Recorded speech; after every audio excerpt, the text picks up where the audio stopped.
कर्ता करे न कर सके शिव करे सो होए। तीन लोक नौखंड में महादेव से बड़ा ना कोई। बोलो भगवान गणेश की जय।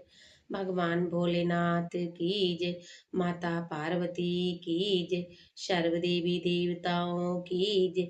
प्रिय भक्तों, आज है वैशाख पूर्णिमा और हम सब सुनेंगे भगवान भोलेनाथ के और माता पार्वती के 32 पूर्णमासी की संपूर्ण व्रत सभी सुहागिन महिलाओं को अपने जीवन में कम से कम एक बार तो 32 पूर्णमासी का व्रत करना ही चाहिए। इसको करने से अटल सुहाग मिलता है और पति की आयु दीर्घायु होती है, पुत्र प्राप्ति होती है और पति का प्यार मिलता है। अगर आपको ये कथा अच्छी लगे तो ज्यादा से ज्यादा लाइक करें और अपने दोस्तों और रिश्तेदारों को शेयर करें ताकि उन्हें भी 32 पूर्णमासी व्रत कथा सुनने का संपूर्ण फल प्राप्त हो सके। हमेशा की तरह अगर अभी तक आपने मेरे चैनल भक्ति प्रेम रक्षा और फेसबुक चैनल रक्षा देवी को सब्सक्राइब ना किया हो तो अवश्य कर ले। कृपया मेरे चैनल को सब्सक्राइब कर ले ताकि आने वाली वीडियो आपको समय से पहले प्राप्त हो सके। जो स्त्री 32 पूर्णमासी का व्रत करते हैं वे इस जीवन के सभी सुखों को भोग कर मरने के बाद स्वर्ग की प्राप्ति होती है। तो आइए भक्तों, हम सब सुनते हैं आज 32 पूर्णमासी की संपूर्ण व्रत कथा। द्वापर एक बार यशोदा जी ने भगवान श्री कृष्ण से कहा, हे कृष्ण, तुम सारे संसार के रचयिता और पालनहार हो।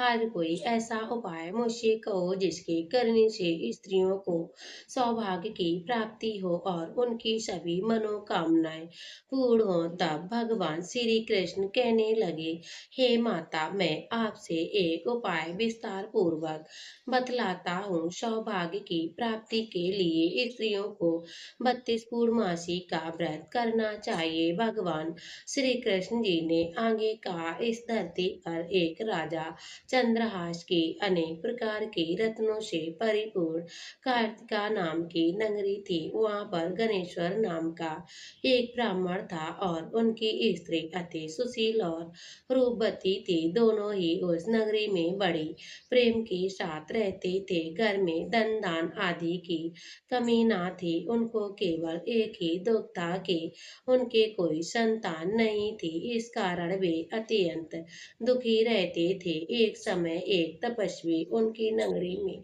आ गया और तपस्वी उस ब्राह्मण के घर को छोड़कर अन्य सभी घरों से भिक्षा लेकर आता था। और एक दिन ये हमेशा तपस्वी भिक्षार्थ को प्रेम पूर्वक खा रहा था कि गणेश्वर ने योगी महाराज का ये सब कार्य करते देख लिया। तब गणेश्वर योगी महाराज से बोला, हे महात्मन, आप सभी घरों से भिक्षा लेते हैं परंतु मेरे घर की भिक्षा कभी नहीं लेते हो, इसका क्या कारण है? तब योगी ने कहा, निसंतान के घर भीख पतितों के अन्न के तुल्य होती है और जो पतितों के अन्न खाता है वह भी पतित हो जाता है। क्योंकि तुम्हारी कोई संतान नहीं है, इस पतित हो जाने के भय से मैं तुम्हारे घर की भिक्षा नहीं लेता हूँ। तब गणेश्वर के ये बात सुनकर अपने मन को दुखी देख हाथ जोड़कर योगी के पैरों पर गिर पड़ा और कहने लगा, हे महाराज, यदि ऐसा है तो आप मुझे पुत्र प्राप्ति का उपाय बतलाएं। आप सर्वज्ञ हैं, मुझ पर अवश्य कृपया कीजिए। मैं पुत्र न होने के कारण अत्यंत दुखी हूँ। आप मेरे इस दुख का हरण कीजिए। आप सर्वज्ञान हैं। ते सुनकर योगी महाराज कहने लगे, हे ब्राह्मण, तुम चंडी की आराधना करो। और घर जाकर उसने अपनी स्त्री को सारा वृतांत कह सुनाया और स्वयं तप के लिए निर्मित वन में चला गया। वन में जाकर उसने चंडी की उपासना की और उपवास किया। चंडी ने 16वें दिन उनको स्वप्न में दर्शन दिया और कहा, हे गणेश्वर, जा तेरे पुत्र होगा, परंतु वह 16 वर्ष की आयु में ही मृत्यु को प्राप्त हो जाएगा। ये तुम दोनों स्त्री पुरुष 32 पूर्णमासियों का व्रत विधि पूर्वक करोगे तो वह दीर्घायु हो जाएगा। प्रातः काल होने पर इस स्थान के समीप तुम्हें एक आम का वृक्ष दिखाई देगा। उस पर चढ़कर तुम फल तोड़कर शीघ्र अपने घर चले जाना। अपनी स्त्री को खिलाना। ऋतु स्नान के पश्चात स्वयं स्वच्छ होकर श्री भगवान शंकर भोले का ध्यान करना और फल खा लेगी। तब भगवान भोलेनाथ की कृपा से उसको गर्भ हो जाएगा। तब ब्राह्मण के प्रातः काल उठा। उसने इस स्थान पर एक आम का वृक्ष देखा जिस पर अत्यंत सुंदर आम का फल लगा हुआ था। गणेश्वर वृक्ष पर चढ़ गया और उसने अति सुंदर आम का फल देखा। ब्राह्मण ने जल्दी से जल्दी फल को तोड़कर अपनी स्त्री को लाकर दे दिया और उसकी स्त्री ने अपने पति कथा अनुसार उस फल को खा लिया और वह गर्भवती हो गई। देवी जी की असीम कृपा से उसके एक अत्यंत सुंदर पुत्र उत्पन्न हुआ जिसका नाम उन्होंने देवीदास रखा। माता पिता के हर्ष के साथ वह बालक बढ़ने लगा। भवानी की कृपा से वह बालक बहुत ही सुंदर, सुशील और पढ़ने में बहुत ही निपुण हो गया। दुर्गा जी की आज्ञा अनुसार उसकी माता ने 32 पूर्णमासी का व्रत रखना आरंभ कर दिया जिससे उसका पुत्र बड़ी आयु वाला हो जाए। 16वां वर्ष लगते ही देवीदास के माता पिता को चिंता हुई और उनके पुत्र की इस वर्ष मृत्यु न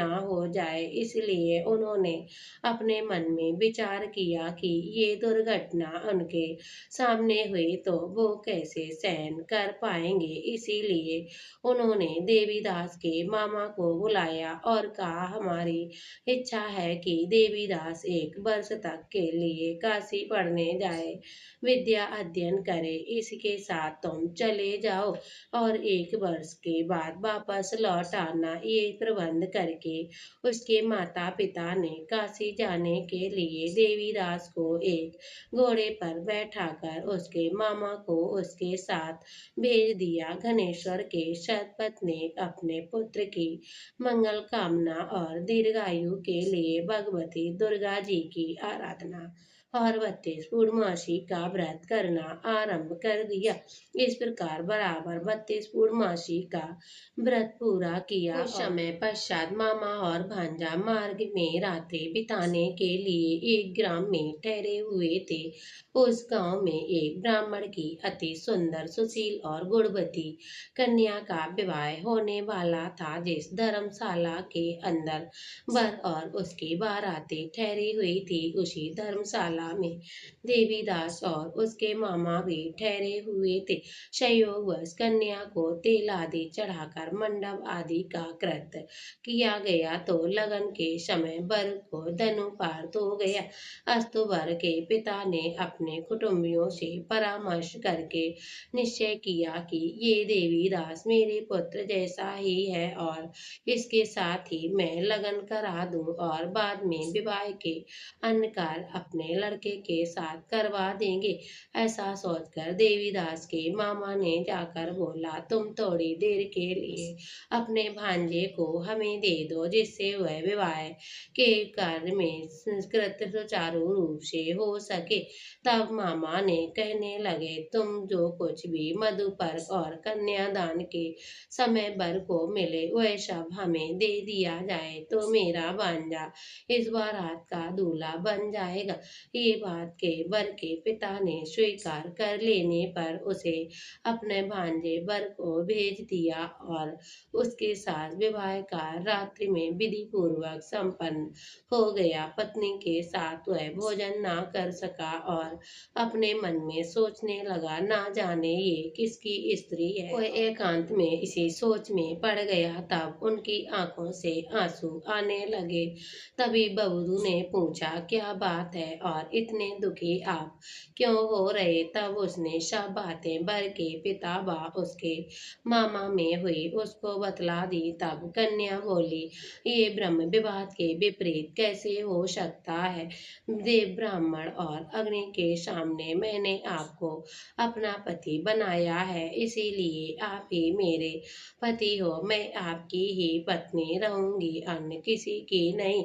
तब देवी दास ने कहा, ऐसा मत करिए, क्योंकि मेरी आयु बहुत थोड़ी है। मेरे पश्चात आपकी क्या गति होगी, इन बातों को अच्छी तरह विचार कर लो। परंतु वह दृढ़ विचार वाली बोली, हे स्वामी, जो आपकी गति होगी वही मेरी गति होगी। अब उठिए, आप भोजन ग्रहण करिए, आप निश्चय ही भूखे होंगे। इसके बाद देवीदास और उसकी पत्नी दोनों ने भोजन किया और रात्रि वो सोते रहे। प्रातः काल देवीदास ने अपनी पत्नी को 3 नगों से जड़ी अंगूठी दी और रुमाल दिया और बोला, हे प्रिय, इसे लो और संकेत समझकर स्थिर चेत हो जाओ। यदि मैं जीवित रहा तो अवश्य वापस आऊंगा, अन्यथा समझ लेना मेरी मृत्यु हो गई है।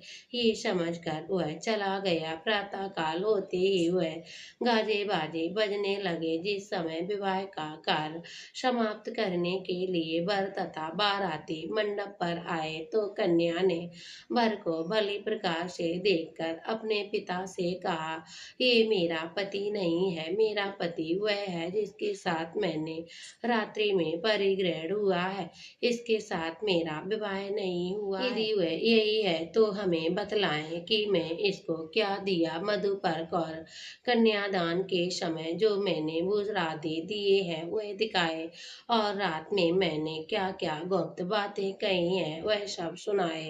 तभी पिता ने उसके कथा अनुसार वर को बुलाया और कन्या ने सब बातें सुनकर वह कहने लगा, मैं कुछ नहीं जानता, और बारात लज्जित होकर वापस चली गई। और इस प्रकार देवीदास काशी गया और कुछ समय बीत गया तो काल से प्रेरित होकर एक सर्प रात्रि के समय उसको डसने के लिए वहां आया, परंतु व्रत के प्रभाव से उसको काट ना सका, क्योंकि उसकी माता ने पहले ही 32 पूर्णमासी का व्रत कर रखा था। इसके बाद मध्याह्न के समय स्वयं काल वहां पर आया और उसके शरीर के प्राणों को निगलने के प्रयत्न करने लगा, जिससे वह मूर्छित हो गया। पर भगवान की कृपा से उसी समय माता पार्वती के साथ भगवान भोलेनाथ शंकर जी वहां आ गए और उसको मूर्छित दशा में देखकर पार्वती जी ने भगवान भोलेनाथ से प्रार्थना की, हे महाराज, इस बालक की माता ने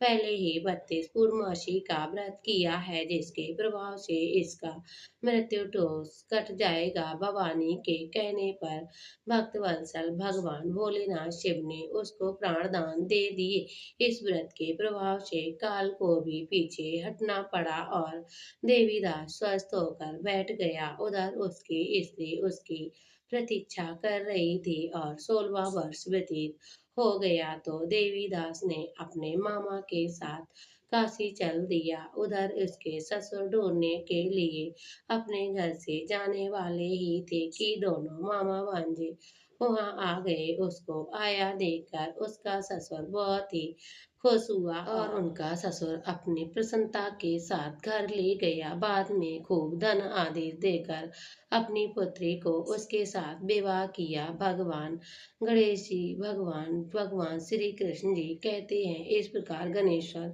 32 पूर्णमासी के व्रत के प्रभाव से पुत्रवान हो गया। जो भी स्त्रियां इस 32 पूर्णमासी का व्रत करती हैं वे जन्म जन्मांतर से वैधर्व का दुख नहीं भोगती और सदैव सौभाग्यवती रहती हैं। ये मेरा वचन है, इसमें कोई संदेह नहीं है। ये व्रत पुत्र पौत्र आदि देने वाला और संपूर्ण मनोकामना पूर्ण करने वाला है। 32 पूर्णमासी के व्रत करने से व्रती की सभी इच्छाएं भगवान भोलेनाथ शिव और माता पार्वती पूर्ण कर देते हैं। तो प्रेम से बोलिए भगवान गणेश की, भगवान भोलेनाथ की जय, माता पार्वती की जय, सर्व देवी देवताओं की जय। प्रिय भक्तों, वीडियो अच्छा लगे तो वीडियो को लाइक करिए और कमेंट बॉक्स में भगवान गणेश की जय, भगवान भोलेनाथ की जय। ज़रूर लिखिएगा। मिलते हैं अगली वीडियो के साथ, तब तक के लिए जय श्री कृष्णा, राधे राधे।